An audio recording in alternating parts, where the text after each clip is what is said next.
Bismillahirrahmanirrahim. Assalamualaikum warahmatullahi wabarakatuh.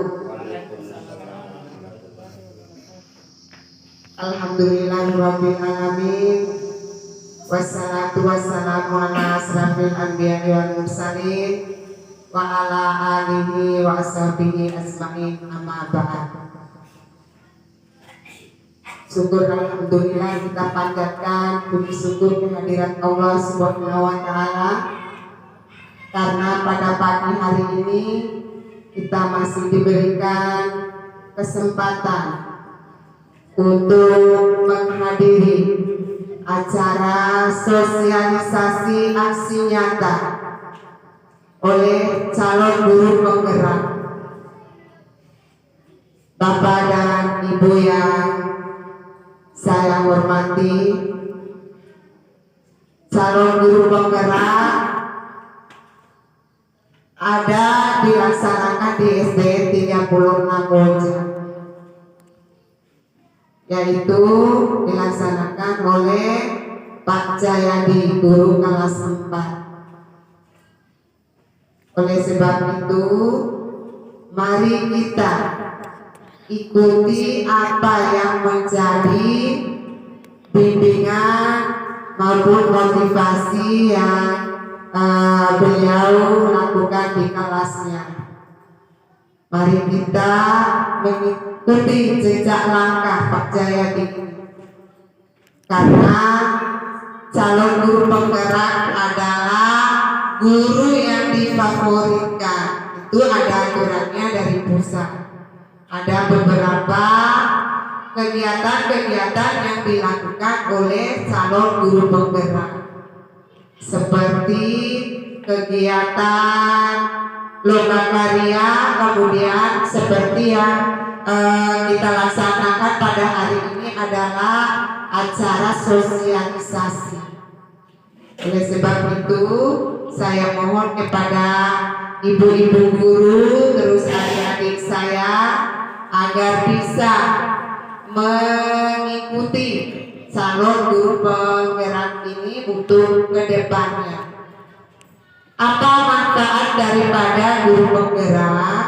Guru penggerak adalah untuk mengembangkan diri dalam arti memperdalam ilmu yang diberikan kepada siswa-siswi kita, terutama di SD 36 Boja ini. Alhamdulillah di SD 36 Boja sudah ada calon guru penggeraknya. Ya, sekali lagi kepada Bapak dan Ibu guru dimohon untuk bisa mengikuti calon guru penggerak untuk tahun-tahun yang akan datang. Bapak dan Ibu guru yang saya hormati, mungkin demikian sekedar arahan yang saya berikan. Lebih dan kurangnya saya mohon maaf. Wabillahi taufiq wal hidayah. Wassalamualaikum warahmatullahi wabarakatuh. Hadirin yang berbahagia, marilah kita memasuki acara inti, yaitu penyampaian materi calon guru penggerak oleh Bapak Jayadi Sarjana Pendidikan. Kepadanya disilakan.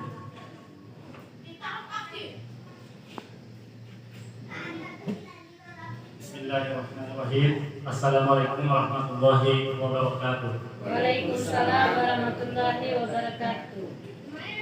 Yang saya hormati Ibu Kepala, yang saya hormati pula Bapak Ibu Guru yang sama-sama saya banggakan.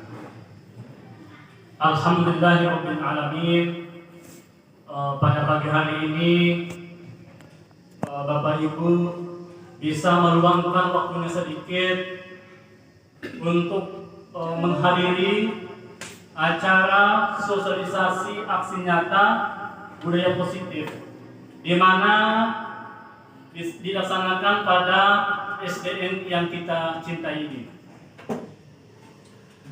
Kemudian mungkin Bapak Ibu bertanya, apakah itu budaya positif?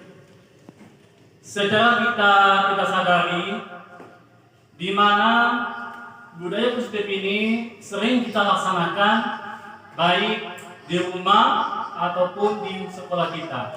Misalnya saling menghargai antara sesama guru, saling tenggang rasa, kita memberikan contoh yang baik terhadap anak didik kita, itu juga termasuk budaya positif.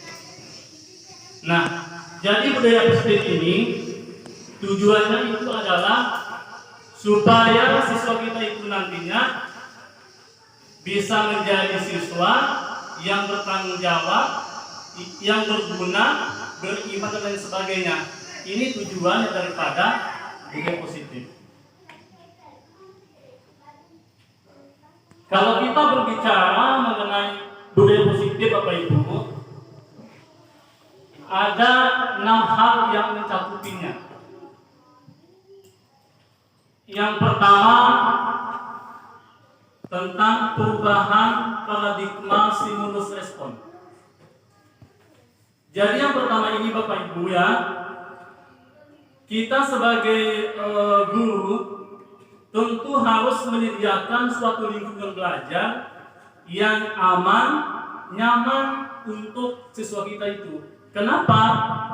Supaya siswa itu nanti bisa berpikir, bertindak, dan menciptakan hal-hal yang bersifat sehingga bisa membangun dirinya sendiri. Itu yang pertama. Terus yang kedua Bapak Ibu, mengenai konsep disiplin positif. Jadi konsep disiplin positif ini adalah unsur utama dalam terwujudnya budaya positif yang kita cita-citakan di sekolah ini. Kemudian yang ketiga, ini yang paling penting Bapak Ibu, yaitu keyakinan kelas. Jadi keyakinan kelas ini sangat mirip dengan ada peraturan sekolah dan peraturan kelas. Nah, kalau keyakinan kelas itu lebih spesifik dia. Jadi siswa yang bikin, siswa yang melaksanakannya, ini mengenai keyakinan kelas. Misalnya seperti ini. Kita bikin sama siswa. Misalnya saya malu datang terlambat. Malu tidak belajar. Ini perlu kita tekankan kepada siswa itu supaya ada keyakinan diri, bisa melekat pada diri siswa itu, bisa menjadi mendarah daging apa yang menjadi tuntunan yang sifatnya budaya positif itu bisa dilaksanakan oleh siswa itu sendiri. Kemudian ada pemenuhan 5 kebutuhan dasar manusia.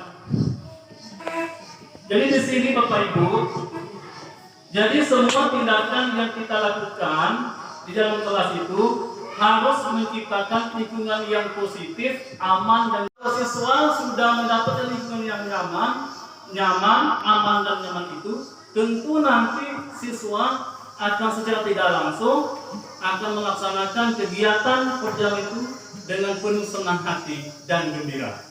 Ini mengenai pemenuhan 5 kebutuhan dasar manusia.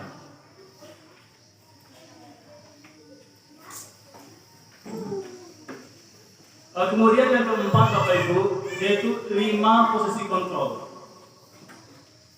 Jadi 5 posisi kontrol ini Bapak Ibu, ada yang pertama itu berhukum. Mungkin selama ini kita pernah memberikan hukuman fisik ataupun bersifat verbal dan lain sebagainya, itu termasuk kepada hukuman. Sebenarnya hukuman ini setelah yang saya dapat di sini Bapak Ibu ya, kalau kita menghukum siswa itu, katanya itu akan membekas di hatinya. Jadi siswa itu ada rasa dendam sama gurunya, ada rasa dendamnya. Jadi di sini kita nggak boleh menghukumnya, baik secara fisik ataupun verbal. Yang kedua yaitu membuat orang merasa bersalah. Biasanya di sini guru menyampaikan dengan suara yang lembut. Ya. Terus yang ketiga lagi ada teman. Di sini guru itu memposisikan dirinya sebagai teman dalam kegiatan pembelajaran. Terus yang keempat dan kelima yaitu monitor dan manajemen. Jadi di sini guru itu sebagai manajemen.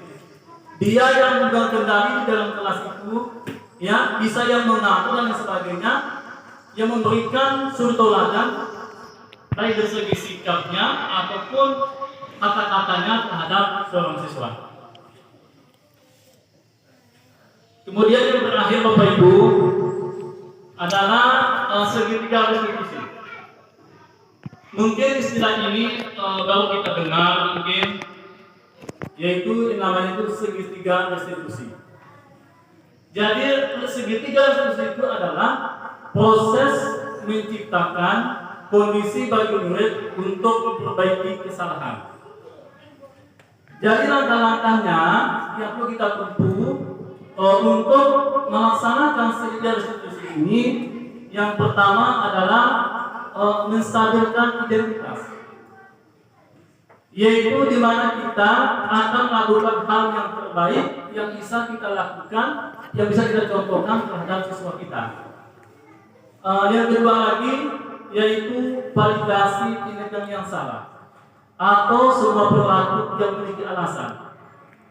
Jadi di sini misal siswa itu melakukan kesalahan, kita berikan ruang pada siswa itu untuk memberikan alasan kenapa bisa terlambat misalnya, atau ini adalah alasannya.